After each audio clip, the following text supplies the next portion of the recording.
तो साथियों चलिए आज के मार्केट के बारे में चर्चा करते हैं। मार्केट में आज मच नीडेड पॉज देखने को मिला है। जहां आप 2 हफ्तों से नॉन स्टॉप ऊपर जा रहे थे, आज आप 200 मूविंग एवरेज के पास आके थोड़ा सा रुके हैं। 0.5% डाउन है एंड एक बार पूरी आपने रेंज को कवर किया है प्रीवियस डे की। ये एक काफ़ी अच्छी बात है। अगर आप एक ही तरफा मूव दिखाएंगे तो फिर चीज़ें थोड़ी सी अनसस्टेनेबल हो जाएंगी, थोड़ी सी पैराबोलिक हो जाएंगी और वो अच्छी बात नहीं है। तो अगर आप यहाँ पे देखें तो पिछले साल मई के अंदर भी ऐसा ही हुआ था। आप नॉन स्टॉप ऊपर गए, आपने 50 डे, हालांकि यहाँ पे आपने एक अच्छा खासा पुल बैक भी दिया, लेकिन इस बार पुल बैक वगैरह कुछ नहीं आया, आप सीधा ऊपर गए हैं। 50 डे को रिक्लेम किया which is a great thing, लेकिन 200 डे मूविंग एवरेज के पास में आके यहाँ पे रुका एंड देन यहीं पे अच्छा खासा पैसा बना। ये जो पीरियड था काफ़ी अच्छा पीरियड था। Same goes for here. हम चाहते हैं कि मार्केट इस रेंज में थोड़ा सा रुके, इस हफ्ते पूरा रुक जाए तो एक काफ़ी अच्छी बात हो जाएगी एंड देन जो मूव आएगा वो काफ़ी सस्टेनेबल होगा। और ये जो चीज़ है ये बार बार हमने देखी है। दो चीज़ें मैं क्लियर कर देता हूँ। सबसे पहले तो ये कि दो केस हो सकते हैं कि भाई मार्केट यहाँ से पूरा पुल बैक करे, कोई न्यूज़ आती है नेगेटिव तो, या फिर यहीं पे सस्टेन करे, रुके एंड फिर ऊपर की तरफ यात्रा शुरू करे। यानी कि एक पॉज या फिर पुल बैक जो है वो मार्केट के लिए बड़ा आवश्यक होता है। अभी तक मार्केट 50 डे से रिजेक्ट हो रहा था, तो क्या इस बार 200 डे से रिजेक्ट हो सकता है क्या, इसका भी एक पता चल जाएगा। तो मार्केट के अंदर जब भी बुल मार्केट की शुरुआत होती है, पुल बैक्स जो हैं उनको सेलिब्रेट करें, पॉज जो है उनको सेलिब्रेट करें, क्योंकि वो ये बताते हैं कि मार्केट में कितनी स्ट्रेंथ है और कितना लंबा ये जाने वाला है। जैसे फॉर एन एग्जांपल ये जो दिन था ये एक बहुत ही शानदार दिन था। अब यहाँ पे करीब 2.5% नीचे खुले थे ना, आपने पूरी रिकवरी दी। अगर मंगलवार की छुट्टी नहीं होती तो अभी हमारे पास में 4 से 5 स्टॉक होते जिनमें हम प्रॉफिट बुक कर चुके होते। कैप के साथ में स्टॉक्स ओपन हुए थे, मूव्ड, इवन मार्केट मूव्ड। ये सब चीज़ें होती रहती हैं, that is not a big thing, but बता रहा हूँ मैं आपको। तो ये नहीं होना चाहिए था, बट अभी जो है पॉज काफ़ी इंपॉर्टेंट है। मैंने आपको यहाँ पे पॉज समझा दिया आया था। एक और एग्जांपल दे देता हूँ मैं आपको, 2023 का ही एग्जांपल ले लीजिए। तो आप यहाँ पे देख सकते हैं, आप सीधा ऊपर गए थे, आप नॉन स्टॉप ऊपर गए, करीब 8-1% ऊपर गए थे आप, 8-8.5%, and then you paused near 200 moving average. एंड उसके बाद में कहानी रियल में शुरू हुई, जैसा कि मैं आपको बोल भी चुका हूँ कि अप्रैल एंड मई से कहानी शुरू हुई थी और जून का महीना तो शानदार था। जैसे ही आपने इस पीरियड को पार किया था, मार्केट ने जो मोमेंटम दिया था नॉन स्टॉप कुछ महीने, वो शानदार था। मतलब आप गधे से गधा स्टॉक पकड़ लेते, आप पैसा बनाने वाले थे, वो कंडीशन हो गई थी मार्केट की उस समय। एंड बेस्ट स्टॉक्स ने तो क्या ही मूव दिया, ठीक है ना। तो ये होती है ये चीज़ें। जैसे एक और एग्जांपल दिखा देता हूँ। ये 2020 का है, जनवरी 2020 का है। आपसे 200 पार नहीं हो रहा था, लेकिन आपने इस बार प्रयास किया, इस बार आप पुल बैक देके जैसे ही गए तो यहाँ पे बहुत अच्छा पैसा बना था। मैं पहले भी बता चुका हूँ, आप जाके इस समय के चार्ट्स देखिएगा IRCTC वगैरह के, बड़े क्लीन मूव्स आए थे। यहाँ पे फिर से दिखा देता हूँ, 200 डे के पास में आप आके पॉज देते हैं, तो ये एक मार्केट का करेक्टरिस्टिक है, मार्केट ऐसा ही बिहेव करता है। अब वो पॉज जो है वो थोड़ा सा डीप हो सकता है, थोड़े से ज़्यादा दिनों का हो सकता है, 2-3 दिनों का हो सकता है, वो डिपेंड करता है कैसी स्ट्रेंथ है, वो डिपेंड करता है कैसा मार्केट चल रहा है, ठीक है ना। तो मार्केट पे हमने चर्चा कर ली। 2-3 केसेस यहाँ पे बनते हैं, पॉज देके यू मूव अप और you give a good pull back. ये डिपेंड करेगा कि मार्केट में कोई न्यूज़ है क्या, तो उससे वोलेटिलिटी बढ़ जाएगी, उस स्टॉक्स में स्टॉप लॉस वगैरह भी हिट हो जाएंगे। अगर ऐसा नहीं होता है तो वोलेटिलिटी कम रहेगी, पॉज होके अपसाइड एक आता है, तो काफ़ी सारे स्टॉक्स हमें मिलने वाले हैं इस टाइम, ठीक है ना। ये बात हो गई है स्मॉल कैप इंडेक्स को लेके। Then if we talk about Nifty, same thing, आप 50 डे के आसपास आके यहाँ पे रुक रहे हैं, है ना। उसी के साथ में अगर आप यूएस मार्केट को देखेंगे तो यूएस मार्केट के अंदर भी सेम चीज़ है। आप इतना ऊपर जाएंगे तो पुल बैक आएगा, वो नेचुरल है। कोई न्यूज़ चैनल वगैरह देखेंगे वो बोलेंगे कि भाई ईरान से भी स्टॉक रुक गई, और ये ऐसा कुछ भी नहीं है। It is all about price action, that's it, है ना। सो ये है। इंडिया विक्स थोड़ा सा जो ऊपर है, मैं तो देखता नहीं हूँ अभी, तो जस्ट इस बार तो ये युद्ध वगैरह हुआ तो थोड़ा साइड कर लिया, वरना ऐसा कुछ भी नहीं है, हमारे कोई काम का नहीं। Okay, gold is hugging it's, rather I should say touching its 50-day moving average. Same goes for your silver. Silver के अंदर भी सेम चीज़ है। इट विल बी इंटरेस्टिंग, देखते हैं क्या ऊपर की तरफ आता है, क्या थोड़ा ऊपर आना चाहिए ऐसा लग रहा है। एंड BTC USD भी ठीक है, ठीक है, it is trying to go up, मुझे नहीं लगता है 200 मूविंग एवरेज पार कर पाएगा। एंड ब्रांड इतना गिरने के बाद में थोड़ा सा ऊपर आया, हो सकता है थोड़ा सा और ऊपर आए, then it comes back, but again trend is over for a while. Okay, clean trend over हो चुका है, कहने का मतलब ये है, and this is the new normal. Trend का ही इश्यू होता है सारा का सारा, and it's all about trend. And USD INR आज थोड़ा सा ऊपर है तो 50 डे से अभी भी सपोर्ट ले रहा है। तो वही है कि मार्केट में पॉज आ जाता है एंड यूएसडी आईएनआर 50 डे को तोड़ देता है तो सब चीज़ें अलाइन हो जाएंगी। मच नीडेड पॉज भी हो गया, सेटअप्स भी रेडी हो जाएंगे, एंड अगर यूएसडी आईएनआर नीचे आ जाएगा तो हर एक चीज़ जो है वो अलाइन हो जाएगी, then you can go full force in the market. And अगर आप अभी तक आपने कुछ एक ट्रेड्स ली हैं, यू हैव मेड मनी, तो आप फुल फोर्स वैसे ही जाएंगे, आपके पास कॉन्फिडेंस भी होगा। जैसे मेरी ट्रेड के बारे में बात करूँ तो मैंने एक ही ट्रेड ली है अभी तक, बताया था। मेरे पास में बिल्ड प्रो है ना, मैंने यहाँ पे इस दिन बाय किया था गुरुवार 16 अप्रैल को 1140 के आसपास बाय किया था। एक समय पे आज करीब 8-9% का प्रॉफिट था, करीब 3-4% के प्रॉफिट पे क्लोज हुआ है। वैसे क्लोज ये थोड़ा ऊपर हुआ है, अगर मैं आपको चार्ट दिखाऊं तो करीब 1200 के आसपास क्लोज हुआ है, लेकिन फिर 1-8% नीचे पोस्ट क्लोजिंग आप कह सकते हैं, कल थोड़ा सा ऊपर होके ऊपर ही जाएगा ये, बाद में पता चलेगा। ऊपर होके ऐसा हो सकता है कि ये यहाँ पे थोड़ा सा नीचे है। Any ways in what ever may be the scenario, आज वॉल्यूम भी काफ़ी अच्छे आए हैं। 10 डे तक देखते हैं इसको, है ना, और अगर थोड़ा सा ऊपर जाएगा 1300 तक जाएगा तो मैं 50% बुक कर लूँगा, बाकी 10 डे तक देख लेंगे, है ना।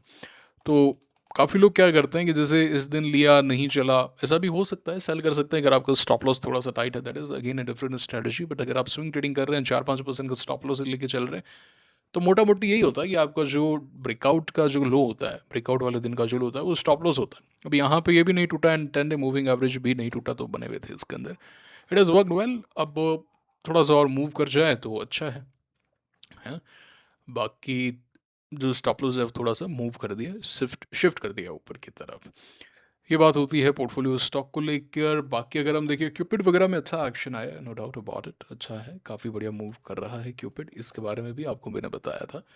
एक्सेस कैडस अगेन ये ब्रेकआउट डेलो है, यहाँ तक देख सकते हैं 1700 का इसमें स्टॉप लॉस रख सकते हैं, जिसने यहाँ पे बाय किया या यहाँ पे बाय किया।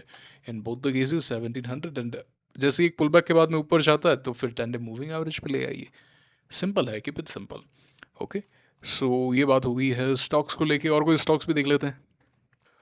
बाकी कल हमने स्पोर्ट किंग पे डिस्कस किया था, मैंने बताया था कि स्पोर्ट किंग मुझे सही लग रहा है, वर्कआउट हुआ, but again same build pro जैसा वॉल्यूम भी काफ़ी ह्यूज आए हैं इसके अंदर, एवरेज वॉल्यूम से बहुत ज़्यादा वॉल्यूम है। रिटेल एक्टिविटी लग रही है, रिटेल एक्टिविटी है इसके अंदर, क्योंकि जब सेलिंग आ रही है 1-1 करोड़ की सेलिंग आ रही है, एंड हर जैसे जैसे ये ब्रेकआउट दे रहा है, जैसे यहाँ पे ब्रेकआउट देने का प्रयास किया, हाई तोड़ने का प्रयास किया, अगले ही मोमेंट किसी ने करीब करीब 75 लाख की सेलिंग कर दी। फिर यहाँ पे फिर से प्रयास किया तो करीब 1 करोड़ के आसपास की सेलिंग कर दी। यहाँ फिर से प्रयास किया तो फिर से किसी ने 1 करोड़ की सेलिंग कर दी। थोड़ी रिटेल एक्टिविटी है, कम ज़्यादा हो सकती है, बिल्ड प्रो में भी थी, हम भी तो रिटेलर्स ही हैं। बट अनटिल एंड अनलेस ये 10 डे के नीचे जाता है या फिर आज के लो के नीचे जाता है, मुझे नहीं लगता कि कोई इसमें ज़्यादा दिक्कत है, इसको देखा जा सकता है, बने रह सकते हैं इसके अंदर, है ना। अब एक और हमने कल स्टॉक डिस्कस किया था एस एम एल महिंद्रा, अगर ब्रेकआउट आता तो इस पर हमने चर्चा की थी। आज इसके नंबर्स आए, नंबर्स बहुत ही तगड़े ऐसा तो नहीं है, बट अगर कल नंबर्स पे अच्छा रिएक्शन आता है, if it goes above 4420, it can be great trade from here. Numbers पे रिएक्शन डिपेंड करेगा, अभी कुछ नहीं कह सकते कैसा मार्केट रिएक्ट करता है। फोर्स मोटर ने तो आज थोड़ा सा ब्रेकडाउन दिया। महाराष्ट्र बैंक के नंबर्स बहुत ही सुंदर आए हैं भाई, 8 के पी मल्टीपल पे ये 15-16% ग्रोथ वाले स्टॉक्स मिल रहे हैं। What is happening, what is happening, बता चुका हूँ मैं, पहले भी बता चुका हूँ, फिर से बता रहा हूँ, पीएसयू बैंक से गोइंग टू लीड, है ना। सिंगल डिजिट पी मल्टीपल पे मिल रहे हैं, एंड बहुत बहुत अपसाइड है इनके अंदर, बहुत अपसाइड है, इनकी वैल्यू अनलॉक हुई नहीं है। और अभी तक सारी जो वैल्यू है वो प्राइवेट बैंक्स में थी, अब इनकी वैल्यू समझ में आ रही है कि भाई टफ पीरियड को ये सर्वाइव कर चुके हैं, अभी सिंगल डिजिट पी मल्टीपल पे हैं, हाईएस्ट ग्रोथ दे रहे हैं। H D F C bank या फिर आईसीआईसीआई की ग्रोथ कुछ भी नहीं है इनके आगे, है ना। तो ये हो गया। महाराष्ट्र बैंक हम डिस्कस कर चुके हैं। Indian bank if it goes above 1,000 पार जाएगा तो बहुत अच्छी इसके अंदर एक तेज़ी आनी चाहिए, है ना। एसबीआई भी आज ऊपर था, if I am not wrong. SBI के पिछले बार के नंबर्स देखिए, शानदार आए थे, करीब 7% स्टॉक ऊपर था। ये लार्जेस्ट पीएसयू बैंक है, निफ्टी 50 का स्टॉक है, लुक एट द एक्शन, आज फिर से करीब 2-2.5% ऊपर था। सो या PSU banks are looking great, we have discussed it well before. Single digit P multiple पे है अभी जिस तरीके की ग्रोथ चल रही है, तो गोइंग फॉरवर्ड मोमेंटम आता है तो अच्छा खासा मोमेंटम हम एक्सपेक्ट करते हैं। पीएनबी का चार्ट भी ठीक है, although 50 day in okay, it will need time, it will need time, it is forming a good base if you see. जैसे 137 तोड़ेगा, 175-200 जाने में समय नहीं लगाना चाहिए, ऐसा मुझे लगता है। बाकी हमने आरपीएसजी वेंचर्स के बारे में भी चर्चा की थी, लेकिन आप देख सकते हैं कि स्टॉक नीचे आ गया आज फिर से। अगेन अभी भी वैलिड है, but not giving me those vibes which I need. अब यहाँ से ब्रेकडाउन हो सकता है ये, या फिर एक अच्छा खासा मूव आए देन रुके, whatever it is, whatever may be the scenario 1013, but chances are getting less, but still can be considered. तो इस पे हमने चर्चा की थी। अब अगर हम बाकी स्टॉक्स के बारे में चर्चा करें, तो कौन सा स्टॉक डिस्कस करना चाहिए? हमें डिस्कस करना चाहिए, ओके, हम्म, ये डिस्कस कर सकते हैं,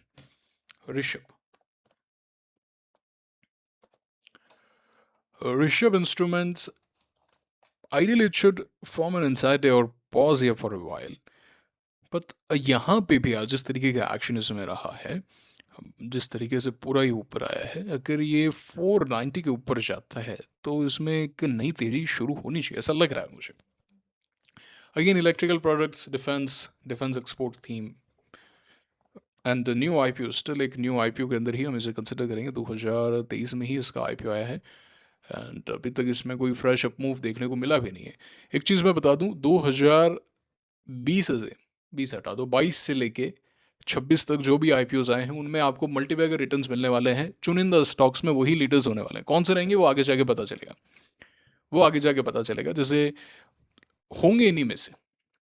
ठीक है ना, सीडीएसएल भी है जो 2017 का है, आरबीएनएल जो है वो भी 2017-18 के अंदर आईपीओ आया था, आईआरसीटीसी मल्टीबैगर 2019 का आईपीओ।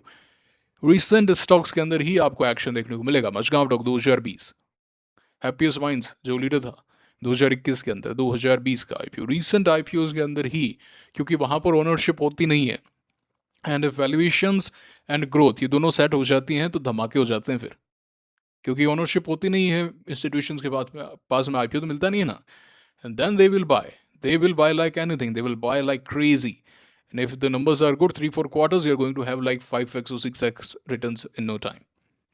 ये रेलवे स्टॉक्स, आईआरएफसी का आईपीओ 2020-21 में आया था, ठीक है ना, ये बात है। रेलटेल का आईपीओ भी उसी समय आया था। एक स्टॉक है डी डेव, ये जो है वो पीएनजी पाइप्स वगैरह का काम करता है। ये जो स्टॉक है अभी थोड़ा सा एक्सटेंडेड है, लेकिन अगर 400 के पार जाता है, वैसे 4-5% वाले सर्किट में भी आ गया, लेकिन एक यहाँ पे आप देख सकते हैं कि रेंज सी बन रही है, एक हॉरिजॉन्टल रेजिस्टेंस लाइन सी बन रही है। अगर ये पार होती है तो आई थिंक एक्शन आ सकता है। जैसे 5% है, डिपेंडिंग ऑन कि आपका रिस्क एपेटाइट क्या है, किस तरीके से आप ट्रेड करते हैं, है ना। Can be in the list, ऐसा नहीं है कि लेना ही है या कुछ है, लिस्ट में इसको रखा जा सकता है। मैं लूंगा नहीं लूंगा, आई डोंट नो, चांसेस तो कम है, but again if we are discussing we can discuss these stocks as well, we are just discussing with, हम बस चर्चा कर रहे हैं, है ना। नो बाय सेल एडवाइस, मेरा मैं जो भी लेता हूँ वो अगले दिन आपको बता ही देता हूँ, ओके। अच्छा, उसी के साथ में एक आध और स्टॉक भी अगर हम डिस्कस करें तो नेटवेब को भी देखा जा सकता है, आई गेस नेटवेब अच्छा रुका है। मैं पर्सनली चाहूँगा कि ये थोड़ा नीचे आए, है ना, 10 डे तक आए। मैं सभी स्टॉक्स को लेके ये चाहता हूँ कि तमाम स्टॉक्स जो जितने भी हैं सभी के सभी एक बार थोड़े से नीचे आए, 10 डे मूविंग एवरेज तक आए, एंड एक आध हफ्ते में ये सारे बड़े ही सुंदर तैयार हो जाएंगे, I can see it, and then हमें बस बाय करना है उनको।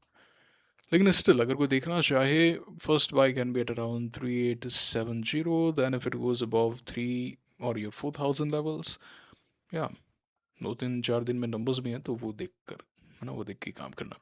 बाकी आज ग्रो के नंबर्स आए हैं, नंबर्स तो बहुत अच्छे आए हैं, पैट इतना कोई खास नहीं आया, लेकिन रेवेन्यू काफ़ी अच्छा रहा है। देखते हैं कल मार्केट किस तरीके से रिएक्ट करता है ग्रो के नंबर्स पे। नंबर सीज़न शुरू हो गया है तो रोज़ डिस्कस करते रहें, चेक करते रहें कि कौन से सेक्टर में एक्शन है, कहाँ पर एक्शन है, कहाँ पर आपको, है ना, टर्न अराउंड देखने को मिल रहा है। ये सब चीज़ें आपको ही करनी पड़ेगी और कोई नहीं कर सकता, है ना। भारत कोल, ये भी एक चार्ट ठीक है, डिसेंट है। अगर आप, if you ask me, I would say it is a decent chart if it goes above the levels of 37, है ना, इट इज़ अ डिसेंट, एक हॉरिजॉन्टल आपको रेजिस्टेंस लाइन देखने को मिल जाएगी। If it goes above these levels, है ना, 37.25, 37, तो हो सकता है कि we can go up to the levels of 42, 41, हो सकता है यकीन। तो थोड़े से स्टॉक्स अभी कम हैं, जो 5 स्टार बेस्ट स्टॉक्स हैं उनकी संख्या थोड़ी सी कम है, एक पुल बैक चाहिए, एक पॉज चाहिए। 2025 में यही किया था, सेम किया था, 19 मई के आसपास से बाइंग शुरू की थी, आई एम नॉट रॉन्ग, 19 मई से शुरू की थी। आर के डेवलपर्स लिया था क्या, वहीं के आसपास से चीज़ें शुरू हुई थी, जहाँ तक मुझे याद आ रहा है। तो वही था, 200 डे के आसपास आके रुका, एंड देन तो सेम प्रोसीजर है। और अगर पुल बैक आ गया, यहाँ पे पॉज आ गया, तो भरमार हो जाएगी फिर स्टॉक्स की, फिर धनाधन आप देखेंगे एक्शन आ रहा है। तो ये जो रिजल्ट होता है ना, ये मैं टेलीग्राम चैनल पे डाल देता हूँ, आप टेलीग्राम चैनल को ज्वाइन कर लीजिए, लिंक डिस्क्रिप्शन में कमेंट बॉक्स में। तो मैं बता देता हूँ आज इनके नंबर्स हैं। कोई स्टॉक आपने ले रखा हो तो आप चेक कर सकते हैं कि भाई उसके नंबर्स आ रहे हैं क्या, उस तरीके से एग्जिट बाय सेल कर सकते हैं। महाराष्ट्र बैंक के नंबर्स आए, शानदार नंबर्स आए भाई। नवकार कॉर्प के नंबर्स गजब आए हैं, तोड़ फोड़ नंबर्स आए हैं, क्या गजब प्रॉफिट में राइज है, क्या गजब राइज है इन योर सेल्स, मतलब खतरनाक ग्रोथ चल रही है। एस एम एल महिंद्रा 2% के आसपास की ग्रोथ है, कोई ऐसे तोड़ फोड़ तो नहीं है, बट अगेन तो नवकार कॉर्प की जो सेल्स है वो 93% से राइज हुई है Y and Y basis, and 176% से आपकी ईपीएस से राइज हुआ है। एंड बैंक ऑफ महाराष्ट्र 15% से सेल्स में राइज आया और 36% से ईपीएस में राइज आया। 36% मिनिमम भागना चाहिए स्टॉक, क्योंकि 8 के पीवी मल्टीपल पे ये स्टॉक मिल रहा है। देखते हैं, again no buy sell recommendation, मैंने तो लिया ही नहीं अभी, है ना, मैंने तो लिया ही नहीं, जस्ट डिस्कसिंग, ये बात है। आप क्या कर रहे हैं मुझे कमेंट करके बताएं, कौन सा स्टॉक आपने लिया है, कौन सा बेचा है, क्या आपका एक व्यू है, जरूर से बताइएगा, लिंक डिस्क्रिप्शन में कमेंट बॉक्स में है। आईपीओज आ रहे हैं, एफ का बाय सेल डेटा अभी तक तो नहीं आया था जब मैं वीडियो बना रहा था, अभी एक बार चेक कर लेते हैं फिर से। आया नहीं गाइज अभी तक, 17 अप्रैल का ही दिखा रहा है, आज 20 तारीख है, 18-19 की छुट्टी थी, तो जैसे ही आएगा I'll share with you on Telegram। Make sure करें आप ज्वाइन कर रहे हैं, आपकी जो राय है कमेंट करके बताइए। मुलाकात होगी आपसे अगले वीडियो में, signing off for now, thank you very much.